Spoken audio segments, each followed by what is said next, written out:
Dan suku Jurhum itu berasal dari Yaman. Akhirnya Nabi Ismail itu menikah dengan suku Jurhum tersebut, dan akhirnya lahirlah keturunan beliau, dan diantaranya adalah Nabi Muhammad SAW.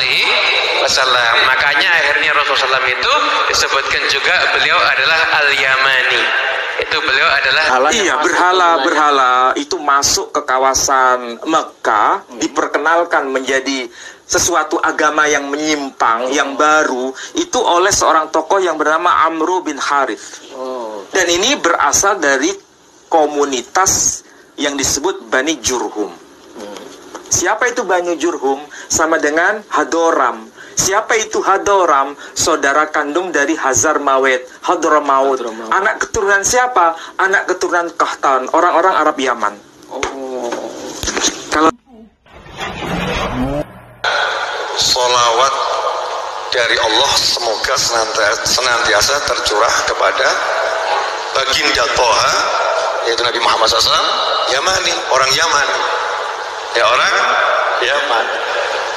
Nah, ada yang nanya gitu, Bib, nggak salah nih Bib ini. Rasulullah kan Mekah, Madinah, Arab, kok dibilang orang Yaman gitu ya. Nah, untuk menjawab pertanyaan itu saya serahkan pada ahlinya.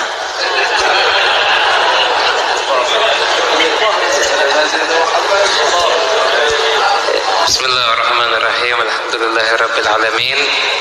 Allahumma shalli wa sallim ala sayyidina Muhammadin wa ala alihi washabihi ajma'in.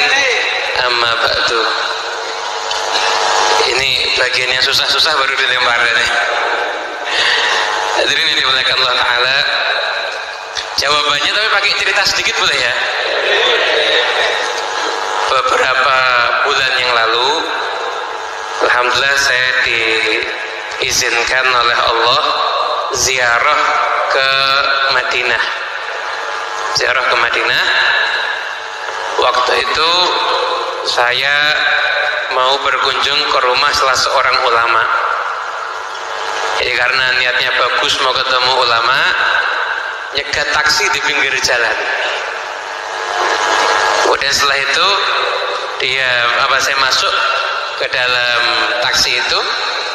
Kemudian di tengah jalan supir taksinya ngajak ngobrol saya. Lalu dia bilang, "Anta Yamani?" Saya jawab, "Ana Indonesia." Dijawab lagi sama dia, "La, anta Yamani." Dan saya jawab, "Ya, kakek saya dari Yaman, tapi saya kelahiran Indonesia dan saya orang Indonesia." Kemudian setelah itu dia bilang, "Loh, kalau kamu tuh orang Yaman, kamu harus bangga dengan Yamanmu." Dia bilang begitu. Kenapa? Karena Rasulullah SAW itu adalah orang Yaman. Sebab itu adalah orang Yaman. Dia bilang dari sekian banyak itu, ini sopir taksi saya sampai bingung. Alimnya luar biasa. Dia nerangkan dalil kalau Rasulullah SAW itu orang Yaman itu dari ayat Quran ini, tafsirnya ini. Kemudian dari suku ini tafsir itu, ayat Quran, tafsir, hadis, syarah, itu sopir taksi. Saya bingung, ini kiai nyamar, mungkin saya diprank atau gimana, atau memang benar-benar orang alim ini. Itu sepanjang perjalanan itu dia sambil terangkan, ini ayat Quran, dan saya cek betul semuanya, nggak ada yang salah ayat Qurannya, dan tafsirnya semuanya betul. Nah, diantaranya kenapa kok Nabi Muhammad SAW itu dikatakan Al-Yamani? Karena Nabi itu keturunan daripada Nabi Ismail alaihissalam. Nabi Ismail alaihissalam itu ketika itu ditinggalkan sama ayahanda beliau Nabi Ibrahim bersama dengan ibunda beliau Siti Hajar ada di kota Mekah. Saat itu Mekah sepi. Kemudian akhirnya singkat cerita terjadilah maksudnya proses bagaimana munculnya air Zam-Zam. Nah setelah itu karena ada air, makanya kemudian burung-burung kan berdatangan. Dan suku-suku kan akhirnya cari tempat di mana ada sumber air. Karena sumber airnya itu punyanya Siti Hajar dan Nabi Ismail, akhirnya mereka semuanya mau tidak mau seakan-akan kalau ngambil di situ ya mau nggak mau ngasih hadiah pada Siti Hajar dan Nabi Ismail alaihissalam. Nah di antara suku yang datang itu adalah suku Jurhum. Dan suku Jurhum itu berasal dari Yaman. Akhirnya Nabi Ismail itu menikah dengan suku Jurhum tersebut dan akhirnya lahirlah keturunan beliau dan diantaranya adalah Nabi Muhammad SAW. Makanya akhirnya Rasulullah SAW itu disebutkan juga beliau adalah Al-Yamani. Itu beliau adalah Nabi yang berasal dari Yaman. Dan saat ini alhamdulillah ajaran anak cucu Nabi SAW itu banyak yang berasal, anak cucu Nabi ini berasal dari Yaman. Bahkan Indonesia ini mungkin negara dengan anak cucu Nabi terbanyak di dunia. Dan anak cucu Nabi SAW yang ada di Indonesia ini itu nenek moyangnya, leluhurnya ada di Yaman. Yang menyebarkan dakwah Islam di Indonesia para wali songo itu juga mereka berasal dari Yaman.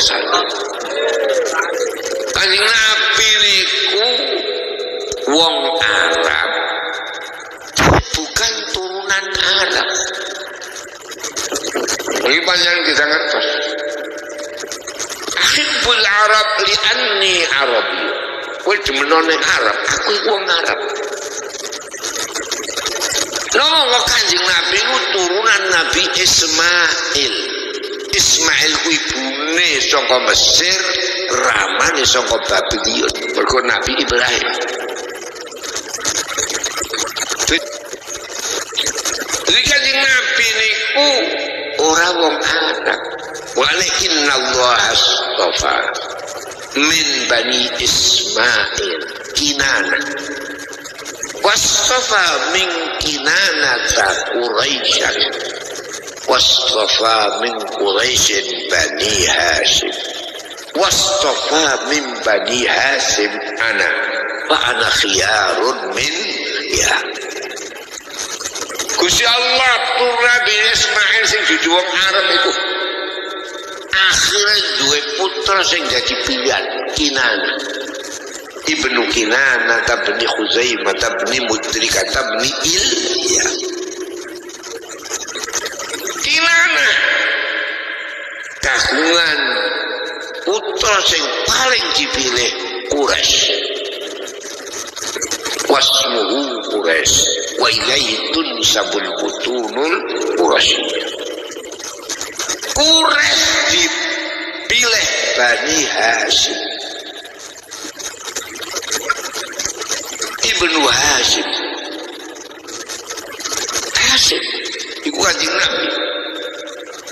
Bani Hashim sing dulur cocok loro, dulur bener papat. Hashim Al-Muttalib, Abdi Syamsin Naufal. Dulur papat sing dipilih loro. Bani Hashim Bani Al-Muttalib. Loro sing dipilih Hashim kagungan putra Abdullah, Abdullah kagungan putra Kanjeng Nabi Muhammad sallallahu alaihi wasallam. Itu adalah Mekah. Syekholahim ha Ismailim, tempat pelaksanaan syariat kaum Ismail lehok Syam yang disebut perayaan haji namanya. Nah, jadi di sini itu tempat perayaan ibadah haji. Di zaman itu, di zaman sebelum era Islam disebutkan di sini. Sudah ramai orang. Sudah ramai menjadi tempat lokasi perayaan akbar bagi upacara keturunan kaum Ismail, upacara keagamaan kaum keturunan Ismail. Berarti haji itu belum sejaman Nabi Muhammad sudah dilakukan. Oh, sudah dilakukan oleh kaum Bani Ismail. Tapi kawasan ini kemudian ditaklukkan atau dikuasai oleh kaum Arab Yaman. Secara geografis ya, secara geografis ditaklukkan dan dikuasai mulai dari kawasan Mekah sampai kawasan Madinah hingga ke kawasan wilayah timur. Baik kali, saya potong sebentar kali. Kalau dulu Ka'bah ini sudah menjadi pusat ibadah, bahkan disebut tadi ada ibadah haji ya. Kemudian kapan itu munculnya berhala-berhala? Karena waktu di zaman Nabi Muhammad Ka'bah ini udah penuh berhala ini. Ini pertanyaan bagus ini. Ini pertanyaan bagus. Dan ini seringkali kita lupa. Yeah. Kalau berdasarkan informasi dokumen yang saya share tadi ya, yang kita bicarakan, kaum Arab Yaman yang merupakan kaum keturunan Kahtan, yang di sini disebut dengan sebutan Katanite. Ini kan sebetulnya wilayahnya itu sampai ke arah selatan. Makanya ada nama Hadramaut, ya kan? Di bawah. Yang kemarin kita bahas itu Hadramonitai. Coba cek yang di baru ya. Ya. Di sini coba. Ini kan kawasan paling selatan ya. Ada Katramonitai. Ya, Katramonitai. Kalau yang sebelah sini, ini wilayah Hijaz, Pak Edi. Makanya di sini ada suku besar yang namanya Kasanitai. Kasanitai itu Bani Qais. Yeah. Kalau Katanitai, Bani Kahtan. Kalau Hadramonitai, itu Bani Hadramaut. Itu untuk 12 putra Ismail itu tersebar di sini, Pak? Tersebar di wilayah Hijaz dan tersebar di wilayah Najd. Nah, coba agak ke atas. Nah, di sini ada suku yang disebut suku Asateni. Ya, ini Bani Asad. Dan itu keturunan Ismail. Jadi keturunan Ismail itu di wilayah ini, wilayah Hijaz dan wilayah Najd. Bahkan di sini tertulis ada nama kawasan yang disebut Katara, yang sekarang menjadi negara Qatar.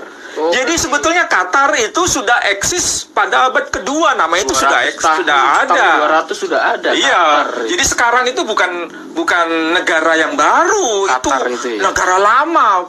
Tapi kerajaan waktu lama dulu ya. Berarti munculnya sama dengan Mekah dan Madinah. Oh iya, sezaman ini. Termasuk Makuraba, Yatripa, ya kan? Iya. Ini luar biasa nih dokumen, Pak Edi. Cuma masalahnya kita nggak akrab dengan dokumen. Padahal ini dilukis pada tahun 200-an tadi ya. Iya, ini map yang diperbarui bentuknya, tampilan. Tadi yang ya. aslinya kan burung ini ya. Ya, tapi ini yang lama. Ya. Tapi namanya tetap sama. Iya. Ya. Makanya di sini namanya ya. Maka di sini coba yang lama. Nah, di sini muncul Iolisite. Ini Bani Ilyas. Jadi Iolisite, Bani Ilyas, keturunan siapa? Nabi Ilyas. Keturunan Nabi Ismail sama. Oh, maksudnya bukan Nabi Ilyas. Oh, namanya. Kan ada Fikhr bin Malik bin Nadir bin Kinanah bin Khuzaimah bin Mudrika bin Ilyas bin Mudar bin Nizar bin Ma'ad bin Adnan dan seterusnya, ya kan? Bani Ilyas, ini Iolisite, ini Asateni, Bani Asad, ini Tamim, Bani Tamim, keturunan Ismail semua. Jadi keturunan Ismail itu menyebar ke sini. Tapi keturunan Yoktan yang sebetulnya ke kawasan agak selatan ini merangsek sampai ke kawasan kaum Bani Ismail. Secara geografis dikontrol, dikuasai. Ya, ini baru wilayah. Tetapi secara teologis, secara keagamaan, ini kan pusat ini. Tapi ini kan sebetulnya pelaksanaan ibadah haji kalau menurut catatan dari kalangan Yahudi. Dan itu tidak ada berhala, Pak. Masih belum kaum ada. Bani Ismail itu perayaannya tanpa melalui penyembahan berhala. Terus munculnya pertanyaannya kapan penyembahan berhala itu ada? Iya. Ternyata penyembahan berhala itu mulai muncul diperkenalkan oleh seorang tokoh yang berasal dari kalangan kaum Arab Yaman. Dari mana kita dapat informasi? Dari kitab Al-Asnam. Ini kitab apa nih? Ini kitab Al-Asnam itu kalau diterjemahkan kitab berhala. Oh. Jadi kalau kitab berhala ini ada satu tokoh. Ini ditulis tahun berapa ini? Hah? Ditulis tahun? Ini penulisnya Al-Kalbi meninggal wafat tahun 304 Masehi. Berarti buku ini ditulis tahun 300. 304 Masehi. Ini sezaman dengan Imam Ubaidillah yang katanya Imam Ubaidillah meninggal tahun berapa? 383 Hijri. Ini 304 Hijri sudah meninggal. Berarti sebelum Ubaidillah meninggal, buku ini sudah ditulis. Iya. Sudah ditulis. Tapi ini cetakan baru. Ya, ini cetakan baru. Tapi ini buku lama. Tapi manuskripnya lama. Karena penulisnya aja meninggal tahun 304 Hijri. Sezaman juga dengan Rabai Sa'adiyah Gaon. Ini menceritakan masalah berhala-berhala. Iya, berhala-berhala itu masuk ke kawasan Mekah, diperkenalkan menjadi sesuatu agama yang menyimpang, yang baru, itu oleh seorang tokoh yang bernama Amru bin Harith. Dan ini berasal dari komunitas yang disebut Bani Jurhum. Siapa itu Bani Jurhum? Sama dengan Hadoram. Siapa itu Hadoram? Saudara kandung dari Hazar Mawet, Hadramaut. Anak keturunan siapa? Anak keturunan Kahtan, orang-orang Arab Yaman. Kalau begini bagaimana kita bisa belajar serius? Faktanya memang begini yang terjadi. Itu mungkin bisa dibacakan lengkapnya gimana itu ayat itu tadi, Wali? Ini ada nama muncul, jelas disebutkan. Orang yang pertama memperkenalkan penyembahan ibadah berhala ini Amru bin Harith namanya. Dan ini sampai ke kawasan Ka'bah, yang memerintah kawasan Al-Ka'bah. Dan itu mengganti ajaran yang sifatnya monoteistik, tauhid, menjadi apa itu? Dimasukin berhala ini. Berhala itu dimasuk. Terus ada keterangan Yaman di situ? Disebutkan Jurhum. Jadi tidak dengan kata-kata Yaman, tapi dengan istilah Jurhum. Tapi kalau disebutkan Jurhum, di mana itu? Kawasan Yaman. Jurhum itu maksudnya? Nama kawasan, sama dengan Hadramaut tadi. Jadi Hadramaut, Jurhum, itu kawasan Arabia bagian selatan. Bisa dalam sini. Jadi Hadramonitai itu di kawasan Arabia Selatan. Di sini kan? Ini laut Hadramautnya. Iya, ini laut Hadramautnya. Tapi kalau di sini kawasannya disebut Katramonita atau Hadramaut. Ini disebut Elesari. Kalau sekarang namanya kawasan Al-Asir. Al-Asir. Ini disebut Elesari. Ini kawasan mana? Sebelah selatan. Tapi lebih ke arah Hijaz, selatannya Hijaz. Jadi sebetulnya kalau kita buka dokumen-dokumen lama, ketemu semua Pak Idi. Kapan kaum keturunan Ismail itu mendiami kawasan Hijaz? Sejak kapan kawasan kaum keturunan Ismail itu direbut oleh kaum keturunan Yoktan? Dikuasai kawasan itu. Dari Mekah sampai Madinah, sampai ke kawasan wilayah bagian timur. Dan bukan hanya wilayah kaum keturunan Ismail, tempat peribadatan kaum keturunan Ismail yang Hanif, yang tidak ada penyembahan ibadah berhala, mulai dimasukkan ibadah-ibadah asing. Ajaran aslinya tergusur. Akhirnya ajaran yang asli itu menjadi tergusur. Dan itu terjadi sebelum era pra-Islam Pak Idi. Jauh ya. Jauh sekali. Jauh. Bahkan sebelum munculnya Nabi kita Muhammad SAW, beliau kan disebut lahir tahun gajah. Kenapa disebut tahun gajah? Karena pada saat itu orang-orang Arab Yaman yang sudah masuk Kristen itu mau merebut kembali Ka'bah itu dan mau diganti menjadi tempat ibadah Kristiani. Tapi berhasil atau gagal? Gagal ya. Karena mungkin dia melihat dulu zaman nenek moyang dulu mereka Ka'bah ini sudah mereka kuasai, kemudian mau diserbu, mau dikuasai kembali gitu mungkin. Tapi akhirnya gagal. Iya. Nah ini yang terjadi di masa lampau Pak Edi. Dari sisi apa? Dari dokumen-dokumen yang kita baca abad yang sezaman, bahkan ini dokumen eksternal Pak Edi. Iya kan? Ada dokumen Yahudi, dokumen eksternal. Ada dokumen Yunani, Romawi, eksternal. Ada dokumen Islam, internal. Coba bayangkan, kita bicara itu selalu merujuk pada 3 kata kunci. Dokumen sezaman, dokumen internal, dokumen eksternal. Iya. Ini metodologi filologi. Ya. Ya.